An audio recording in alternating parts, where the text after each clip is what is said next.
page 263, right after the line break, about 2/3 of the way down, where it says, hey.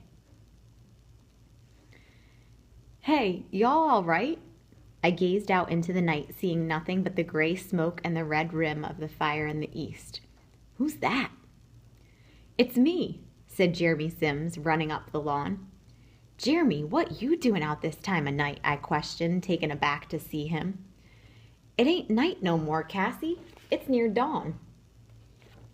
Top of 264.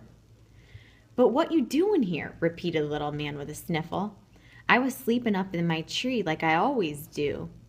On a night like this? I exclaimed. Boy, you are crazy. Jeremy looked rather shamefaced and shrugged. Well, anyway, I was, and I smelled smoke. I knew it was coming from this way, and I was afraid it was y'all's place. So I run in and told my pa, and him and me, we come on up here over an hour ago. You mean you've been out there fighting that fire? Jeremy nodded. My pa and R.W. and Melvin, too. R.W. and Melvin? Little man Christopher John and I exclaimed together. But they was... I poked Christopher John into silence. Yeah, they got there for us, and there's a whole lot of men from the town out there, too. He looked puzzled. I wonder what they was all doing out here. How bad is it? I asked, ignoring his wonderings. It get much of the cotton? Jeremy nodded absently.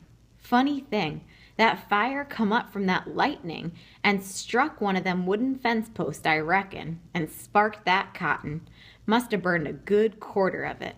Y'all lucky it ain't headed this way. But the trees, said Christopher John. It gonna get the trees, ain't it? Jeremy looked out across the field, shielding his eyes, top of 265, against the brilliance of the fire. They trying like everything to stop it. Your papa and Mr. Granger, they got... Papa? You seen Papa? He all right? Cried Christopher John breathlessly. Jeremy nodded, looking down at him strangely. Yeah, he's fine. And Stacy, you see him? Inquired Little Man. Again, Jeremy nodded. Yeah, he out there too. Little Man, Christopher, John, and I glanced at each other, relieved just a bit, and Jeremy went on, though eyeing us somewhat suspiciously.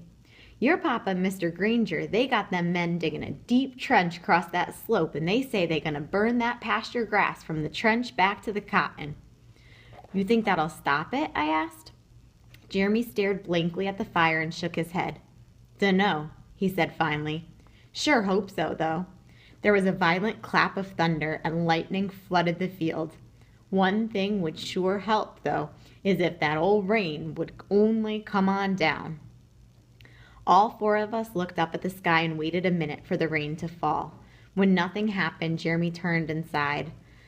I better be getting back now. Ms. Logan said she left y'all here, so I just come to see about ya.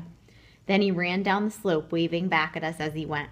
When he got to the road, he stopped suddenly and stood very still. Then he put out his hand, hesitated a moment, and spun around wildly as if he were mad.